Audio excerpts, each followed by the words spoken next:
വയനാട്ടിലെ ജനങ്ങൾ ആഗ്രഹിച്ചിരുന്നു ഇങ്ങനൊരു ടണൽ പാത. അപ്പൊ അത് ഏതെങ്കിലും അതിന്റെ നമ്മൾ അത് പരിശോധിച്ചുകൊണ്ടിരിക്കുകയാണ്. അല്ലാത്ത ഒരു സാഹചര്യം വന്നാൽ തീർച്ചയായിട്ടും ഒരു ഓൾട്ടർനേറ്റീവ് ആയിട്ടുള്ള കാര്യത്തെ കുറിച്ച് alternative V D Satheesan Menon ഗവൺമെന്റിലെ ഇവർ അധികാരത്തിൽ കയറുമ്പോൾ നമ്മൾ കേട്ടതായിരുന്നു ഈ ഓൾട്ടർനേറ്റീവ് എന്നൊരു വാക്ക്. അതായത് ഈ കഴിഞ്ഞ 10 വർഷം ഭരിച്ച LDF ഗവൺമെന്റ് ഇല്ലാത്ത ഒരു പുത്തൻ നയ രീതികൾ അല്ലെങ്കിൽ പുത്തൻ ഭരണ രീതികൾ അല്ലെങ്കിൽ പുത്തൻ പരിപാടികൾ ഞങ്ങൾക്കുണ്ട്, ഞങ്ങൾക്കൊരു ഓൾട്ടർനേറ്റീവ് ഉണ്ട് എന്ന് വി ഡി സതീശൻ മേനോൻ എല്ലായ്പ്പോഴും പറയുന്നുണ്ട്. നോക്കൂ, വയനാട്ടുകാരുടെ ഒരു മോഹം തന്നെയായിരുന്നു ആ ഒരു പാത എന്ന് പറയുന്നത്. അതല്ലാതെ വളരെ സ്പീഡിൽ ആ ഒരു വയനാട്ടിലേക്ക് എത്തിപ്പെടുക എന്ന് പറയുന്നത് വളരെയധികം പ്രയാസമേറിയൊരു കാര്യമാണ്. ചുരം കയറി പോവുക, ആ ചുരത്തിലുണ്ടാവുന്ന തിരക്കുകൾ 2-3 മണിക്കൂറൊക്കെ കാത്തു നിന്നുകൊണ്ട് ആ ഒരു വയനാട്ടിലേക്ക് എത്തുക എന്ന് പറയുന്ന പ്രയാസം വയനാട്ടുകാർ ഏറെ കാലമായിട്ട് അനുഭവിക്കുന്നതാണ്. ഈ അനുഭവിക്കുന്ന പ്രശ്നത്തെ മുൻകണ്ട് തന്നെയാണ് കഴിഞ്ഞ 10 വർഷം അവസാനിക്കുന്ന തൊട്ടു മുമ്പായിട്ട് സഖാവ് പിണറായി വിജയൻ ഗവൺമെന്റ് എന്ത് ചെയ്തത്, അവിടേക്കൊരു തുരങ്കപാത നിർമ്മിക്കാം എന്ന് പറയുന്ന ഒരു പദ്ധതിയുമായിട്ട് മുന്നോട്ട് വന്നത്. വയനാട്ടുകാർ മുഴുവൻ അതിനെ കൈയടിച്ച് പാസ്സാക്കുന്ന ഒരു പരിപാടിയാണ് ഉണ്ടായത്. ഈവൻ കേന്ദ്ര ഗവൺമെന്റിൽ നിന്ന് പോലും അതിനുള്ള എല്ലാ പരിശോധനയും പൂർത്തിയാക്കി നമുക്ക് പാരിസ്ഥിതിക ആഘാതങ്ങളൊന്നുമില്ല, ആ പഠനങ്ങളെല്ലാം തയ്യാറാക്കിയതിന് ശേഷമാണ് ഇങ്ങനത്തെ ഒരു സർട്ടിഫിക്കറ്റ് കിട്ടിയത്. ശരി, സംഗതി അവിടെ കിട്ടെ. വി ഡി സതീശൻ മേനോൻ തുടക്കത്തിലെ പറഞ്ഞത് ഇനി മറ്റൊരു സംഗതിയാണ് എങ്കിൽ എന്താണ് അതുകൊണ്ട് ഉദ്ദേശിക്കുന്നത്? ഈ പദ്ധതി നിർത്താമെന്നാണോ? തുരങ്കപാത നിർത്താൻ പോകുന്നു എന്നാണോ വി ഡി സതീശൻ ഉദ്ദേശിക്കുന്നത്? കൃത്യമായിട്ടും അത് ചോദിക്കുക തന്നെ വേണ്ടതായിരുന്നു. പക്ഷേ ഒരൊറ്റ പഹയം പോലും അവിടെ ഇല്ല. നമുക്ക് ആലോചിക്കാം. അതിന് വയനാട്ടിൽ നമ്മൾ ഈ ഗവൺമെന്റ് വലിയ പ്രയോറിറ്റിയാണ് കൊടുത്തിരിക്കുന്നത്. നിങ്ങൾ ബഡ്ജറ്റ് കണ്ടപ്പോ അറിയാം. മെഡിക്കൽ കോളേജ് നിങ്ങൾ പറയല്ലേ, പ്രയോറിറ്റിയെ പറ്റിയിട്ട് വി ഡി സതീശൻ അടക്കമുള്ള ആളുകൾ പറയരുത്. വയനാടിന് കോൺഗ്രസ്സുകാർ കൊടുത്ത പ്രയോറിറ്റി എന്ന് പറയുന്നത് എപ്പോഴെങ്കിലും ഈ വയനാട്ടിലേക്ക് വന്നു നോക്കുന്ന ഒരു MP മാത്രമാണ്. ഒരു MP മാത്രമാണ്. വല്ലപ്പോഴും ഒന്ന് ഇവിടെ വിസിറ്റ് ചെയ്യുന്ന ഒരു MP മാത്രമാണ് കൊടുത്തത്. പിന്നെ വരും കേട്ടോ, വയനാട്ടുകാർക്ക് ഈ അകത്തെവിടിയിലൊക്കെ തൂക്കിയിടാനേ കലണ്ടർ കൊടുക്കാൻ വേണ്ടിയിട്ടൊക്കെ വരാറുണ്ട് എന്നാണ് കേട്ടത്. ഇപ്പൊ തന്നെ ഈ ഒരു ദുരന്തം സംഭവിച്ചിട്ട് കാര്യങ്ങളൊക്കെ ഫോൺ വിളിച്ച് അന്വേഷിച്ചു എന്നാ കേട്ടെ. വലിയ സന്തോഷമായിട്ടുണ്ട്. വയനാട്ടുകാർക്ക് ഭയങ്കര ആഹ്ലാദത്തിലാ. കാരണം വയനാടിന്റെ MP കാര്യങ്ങളെല്ലാം ഫോൺ വിളിച്ച് അന്വേഷിച്ചല്ലോ എന്നൊരു വലിയ സന്തോഷത്തിലാണ് ഇപ്പൊ ഇരിക്കുന്നത്. സംഗതി അവിടെ കിടക്കട്ടെ. നിങ്ങൾ വയനാടിന് കൊടുത്ത സഹായങ്ങൾ ഒരു തരത്തിലും കേരളത്തിലെ ആളുകൾ മറക്കില്ല. കാരണം വയനാടിന് 500 വീടുകൾ കഴിഞ്ഞ ആ മേപ്പാടി ദുരന്തത്തിന്റെ ഭാഗമായിട്ട്, അവിടെ ഒരു ഭീകരമായിട്ട് ഒരു നാട് മുഴുവൻ ഒലിച്ചു പോയതിന്റെ ഭാഗമായിട്ട് അവിടെയുള്ള പാവങ്ങളുടെ എന്താ പറയാ, അവരെ മുമ്പിലേക്ക് വന്നിട്ട് നിങ്ങളുടെ പഠനങ്ങൾ, നിങ്ങളെ പെൺകുട്ടികൾ വിവാഹങ്ങളൊക്കെ ഞങ്ങൾ നടത്തി തരും, ഞങ്ങൾ കോൺഗ്രസ് ആണെന്നൊക്കെ പറഞ്ഞു പോയ ടീമാ 500 വീട് കെട്ടിക്കൊടുക്കാന്ന് പറഞ്ഞത്. ഇതുവരെ ഒരു കല്ല് പോലും അതിന്റെ മേലേക്ക് എടുത്തിട്ടിട്ടില്ല എന്ന് കേരളക്കരയ്ക്ക് മുഴുവൻ അറിയാം. അയ്യോ, ഇങ്ങനൊന്നും പറഞ്ഞു കളയില്ലേ. കാര്യത്തിൽ വയനാട് പാക്കേജിന്റെ കാര്യത്തിൽ ട്രൈബൽ യൂണിവേഴ്സിറ്റിയുടെ കാര്യത്തിൽ ഉൾപ്പെടെ വയനാട് പാക്കേജിന്റെ കാര്യത്തില് ട്രൈബൽ യൂണിവേഴ്സിറ്റിയുടെ കാര്യത്തിൽ ഞാൻ പറയുന്നത്, എന്റെ പ്രിയ സുഹൃത്തുക്കളെ, ഈ 2 വാക്കുകൾ നിങ്ങൾ എവിടെയെങ്കിലും സൂക്ഷിച്ചു വെക്കണം. സ്വർണമുണ്ടെങ്കിൽ ഉരുക്കി എഴുതി വെക്കണം. ഈ ഒരു വീഡിയോ തന്നെ AI വീഡിയോയാണെന്ന് ഒരു പക്ഷേ ഒരു സമയത്ത് വി ഡി സതീശൻ മേനോൻ പറയാൻ ഞാൻ അങ്ങനെ പറഞ്ഞിട്ടൊന്നുമില്ല, നിങ്ങളങ്ങനെ പലതും പറയും, നിങ്ങൾക്ക് എന്താ വെച്ചാൽ പറഞ്ഞോളേ, ഞാൻ അങ്ങനെ പറഞ്ഞിട്ടൊന്നുമില്ല എന്ന് ഇദ്ദേഹം പറഞ്ഞു കളയും. ട്രൈബൽ യൂണിവേഴ്സിറ്റി തുടങ്ങാൻ പോകുന്നു. പിന്നെ വയനാടിന് വേണ്ടി പ്രത്യേക പാക്കേജ് ഉണ്ട് എന്നാണ് ഇപ്പോൾ വി ഡി സതീശൻ മേനോൻ പറയുന്നത്.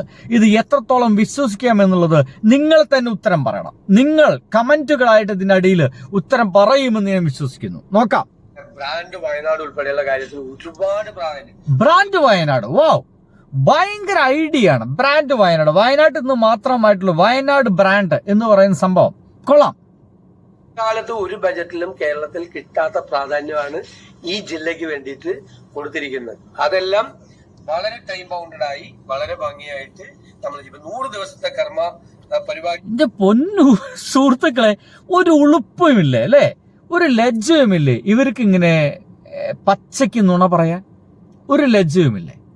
100 ദിന പരിപാടിയുടെ ഭാഗമായിട്ട് ഞങ്ങളിത് ഇവിടെ വെക്കുമെന്ന്, ഞങ്ങൾ നടത്തുമെന്ന് ഇവരിങ്ങനെ എങ്ങനെ പറയുന്നേ? വയനാട് കൊടുക്കാമെന്ന് പറഞ്ഞ കോൺഗ്രസ് കെട്ടിക്കൊടുക്കാമെന്ന് പറഞ്ഞ 100 വീട് എവിടെ എന്ന് ചോദിച്ചു കഴിഞ്ഞാൽ ബബ്ബ അടിക്കുന്ന ടീമാണ്. അപ്പൊ ചോദിക്കേണ്ടതായിരുന്നു ഏതെങ്കിലും മാധ്യമപ്രവർത്തകര്. മുഴുവൻ മൊയന്തുകളാണോ? എനിക്ക് മനസ്സിലാവുന്നില്ല. നിങ്ങളിങ്ങനെ വയനാട് പറ്റി വലിയ വലിയ ഡയലോഗ് പറയുന്നുണ്ടല്ലോ. നിങ്ങൾ കെട്ടിക്കൊടുക്കാമെന്ന് പറഞ്ഞാൽ 100 വീട് എവിടെ എന്ന് ചോദിച്ചു കഴിഞ്ഞാൽ അപ്പം നിന്ന് ബബ്ബ പഠിക്കും. പിന്നെ ഈ പറയുന്ന കാര്യങ്ങളെല്ലാം ഒരു ദുരന്ത സമയത്ത് അതിനേക്കാൾ ദുരന്ത വർത്തമാനങ്ങൾ പറയുക എന്നല്ലാതെ വേറെന്താണ് ഇത്? കേക്ക് പോലും ഈ പദ്ധതികൾ പലതും പെടുത്തിയിട്ടുണ്ട്. ഈ ട്രൈബൽ യൂണിവേഴ്സിറ്റി ആരംഭിക്കുന്നത് ഉൾപ്പെടെയുള്ള പഠനങ്ങൾ ഉൾപ്പെടെയുള്ള കാര്യങ്ങൾ അത് ടൈം ബൗണ്ടഡ് ആയിട്ട് ഇത് ഇതിന്റെ പ്രശ്നങ്ങളെല്ലാം കഴിഞ്ഞാൽ ഞാൻ തന്നെ വയനാട്ടിലെത്തി ജനപ്രതിനിധികളുടെയും ബന്ധപ്പെട്ട ഉദ്യോഗസ്ഥന്മാരുടെയും യോഗം വിളിച്ചു ചേർത്ത് ബജറ്റിൽ പ്രഖ്യാപിച്ചിരിക്കുന്ന പരിപാടികൾ നടപ്പാക്കുന്നതിനുള്ള സമയബന്ധിതമായ ഒരു ടൈം ഫ്രെയിം ആയിട്ടുള്ള പദ്ധതി പ്രഖ്യാപിക്കും. അത് നേരിട്ട് തന്നെ ഇവിടുന്ന് മന്ത്രിയുണ്ട്, അതുപോലെ MLA മാരുണ്ട്, ജനപ്രതിനിധികളുണ്ട്, അവരെല്ലാം പങ്കെടുപ്പിച്ചുകൊണ്ട് വളരെ ഭംഗിയായിട്ട് ബജറ്റിൽ പ്രഖ്യാപിച്ചിരിക്കുന്ന പരിപാടികൾ വയനാടിന് വേണ്ടി നമുക്ക് ഉദ്ഘാടനം ചെയ്യും എന്നല്ല പറയുന്നത്. ശരിയാണ്. അങ്ങനെ ഉദ്ഘാടനം ചെയ്തതാണ് വയനാട്ടുകാർക്ക്, ആ ദുരന്തബാധിത ആളുകൾക്ക്, പുത്തുമലയിൽ ദുരന്തബാധിത ആളുകൾക്ക് 100 വീട്.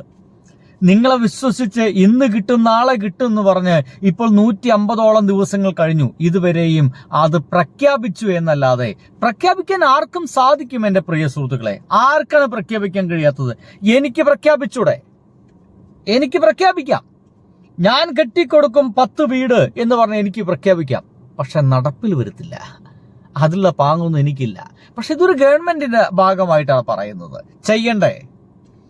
പ്രതിപക്ഷത്തായിരിക്കുമ്പോൾ ഇവർ പറഞ്ഞ വാക്കുകൾക്ക് വല്ല വിലയും ഇവർ തന്നെ കൊടുത്തിട്ടുണ്ടോ? ആ വയനാട് 100 വീട് മാത്രം ഉദാഹരണമായി എടുത്താൽ പോരെ? ഈ പറയുന്നത് മുഴുവൻ പുളുവാണ് എന്ന് വിശ്വസിക്കാൻ നമുക്ക് വേറെ എവിടെ പോകണം? വയനാടിനൊരു ഇമ്പോർട്ടൻസ് ഈ ബജറ്റിൽ കൊടുത്തിട്ടുണ്ട്. ഇതുവരെ കൊടുക്കാത്തൊരു ഇമ്പോർട്ടൻസ് കൊടുത്തിട്ടുണ്ട്. പ്രഖ്യാപനം മാത്രം പോരല്ലോ, ഡെലിവറി വേണം. അതാണ് പ്രഖ്യാപനം മാത്രം പോരല്ലോ, ഡെലിവറി വേണം. അതാണ് ഞങ്ങൾക്കും പറയാനുള്ളത്. പ്രഖ്യാപനം മാത്രം പോരല്ലോ എന്റെ പ്രിയപ്പെട്ട മേനോൻ സുഹൃത്തുക്കളെ, ഡെലിവറി വേണ്ടേ? 100 വീട് പ്രഖ്യാപിച്ചു പോയ നിങ്ങൾ എന്താണ് അവിടെ ഡെലിവറി കൊടുത്തത്? ഒരു കല്ലാണോ? അതോ പണി തീരാത്തൊരു കിണറാണോ? വെറും വാഗ്ദാനങ്ങൾ മാത്രമാണോ ഡെലിവറി ആയിട്ട് കൊടുക്കുന്നത്? വാവ്.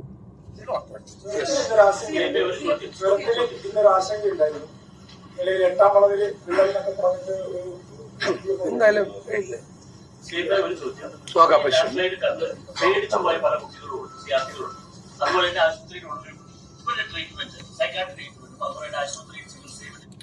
ഇതൊക്കെ അദ്ദേഹം ആദ്യമായിട്ട് കേൾക്കുന്ന സംഗതികളായതുകൊണ്ട് ഒരുപക്ഷെ അദ്ദേഹത്തിന് ഭയങ്കര ബേജാറുണ്ടായിരിക്കും. ഞാൻ ഇദ്ദേഹം ഈ ഒരു ദുരന്തത്തെ എത്ര ലാഘവ ബുദ്ധിയോട് കൂടിയിട്ടാണ് VD സതീശൻ കണ്ടിരിക്കുന്നത്. ഞാൻ അങ്ങനെ തന്നെയാണ് കരുതുന്നത്.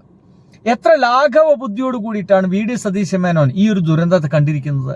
അദ്ദേഹത്തിന് ഇതിനൊരു വിലയുമില്ല എന്നുള്ളതാണ്. ഇത് ഈ ഒരു ഡയലോഗ് കേട്ടോക്കെ ബെസ്റ്റ് മറുപടി കേട്ടോ.